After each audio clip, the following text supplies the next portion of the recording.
Les techniques de Maria Montessori pour canaliser la colère et la nervosité chez l'enfant. S'il est certain que la pédagogie Montessori a été autant admirée que critiquée, elle propose une vision intéressante de ce que nous pouvons faire, au niveau familial, pour améliorer l'éducation de nos enfants au quotidien. Dans cet article, nous souhaitons vous parler de la colère et des explosions de nervosité chez les tout-petits, qui peuvent être difficiles à canaliser, à contrôler, voire même à comprendre. L'un des concepts les plus utiles légués par Maria Montessori est celui des périodes sensibles. Les enfants, de leur naissance jusqu'à leurs 6 ans, expérimentent ce qu'elle définit comme des fenêtres d'opportunité. Ce sont des instants durant lesquels ils ont des capacités innées qui surgissent pour apprendre, pour acquérir certaines compétences et certaines aptitudes. C'est lorsqu'elles s'ouvrent que nous avons la meilleure opportunité de leur apprendre à canaliser et à comprendre leur monde émotionnel si complexe, qui parfois les surpasse. Dans la suite de cet article, nous allons partager avec vous les stratégies simples que propose cette psychologue. La pédagogie Montessori pour canaliser les colères et les crises chez l'enfant. Nous savons tous plus ou moins de quelle manière fonctionnent les centres qui appliquent la pédagogie Montessori. Ils cherchent à favoriser l'autonomie chez l'enfant, afin qu'il soit responsable de son apprentissage à travers sa curiosité et ses interactions avec tout l'univers qui l'entoure. Ce que de nombreux parents peuvent se demander, c'est de quelle manière la pédagogie Montessori peut les aider au sein de leur propre foyer. C'est effectivement l'univers le plus proche des enfants, celui dans lequel ils reçoivent le plus de règles éducatives de base. Nous allons vous donner quelques conseils sur lesquels vous pouvez réfléchir, qui vont sûrement vous aider à canaliser les moments de colère de vos enfants. Crise enfant, l'éducation socio-émotionnelle. Maria Montessori n'a jamais parlé d'éducation ou d'intelligence émotionnelle de but en blanc.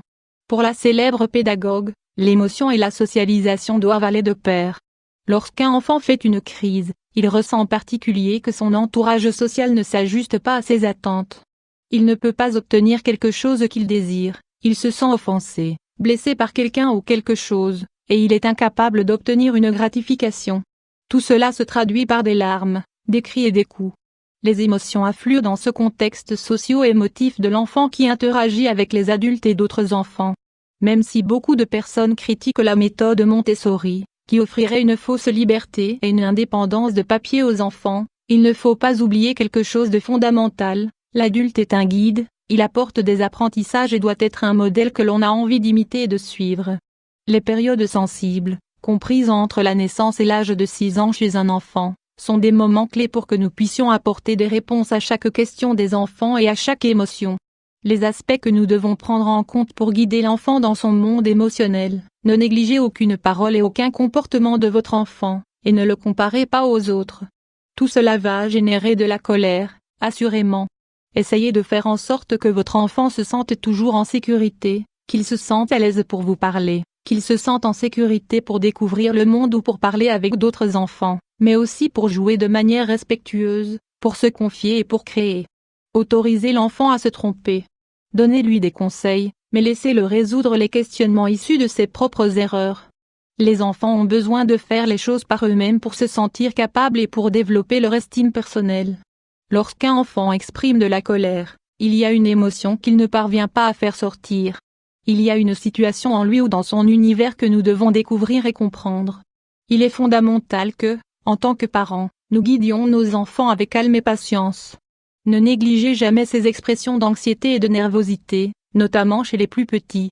Vous devez en découvrir l'origine et leur offrir des solutions. Les bocaux calmants. Ces dernières années, des bocaux calmants ont été développés pour soulager le stress et l'anxiété chez les enfants. Nous allons vous en expliquer leur but et la manière de les utiliser. Ces bocaux offrent une stimulation visuelle qui permet à l'enfant de focaliser son attention durant quelques instants, grâce au mouvement des paillettes. Ils doivent toujours être utilisés en compagnie d'un adulte. Vous pouvez, par exemple, les apporter à vos enfants tous les jours, lorsqu'ils sont au lit. Pendant qu'ils sont absorbés par le mouvement des paillettes, vous pouvez leur demander comment s'est passée leur journée, ou si quelque chose les préoccupe. Posez vos questions d'une manière assurée, sans jugement, sans réaliser un interrogatoire direct, mais d'une manière presque ludique, propice au développement émotionnel de vos enfants. Le bocal calmant est un recours simple, qui peut vous être d'un grand secours. Si vous désirez réaliser le vôtre chez vous, n'hésitez pas à relire notre article qui explique comment réaliser un bocal lumineux.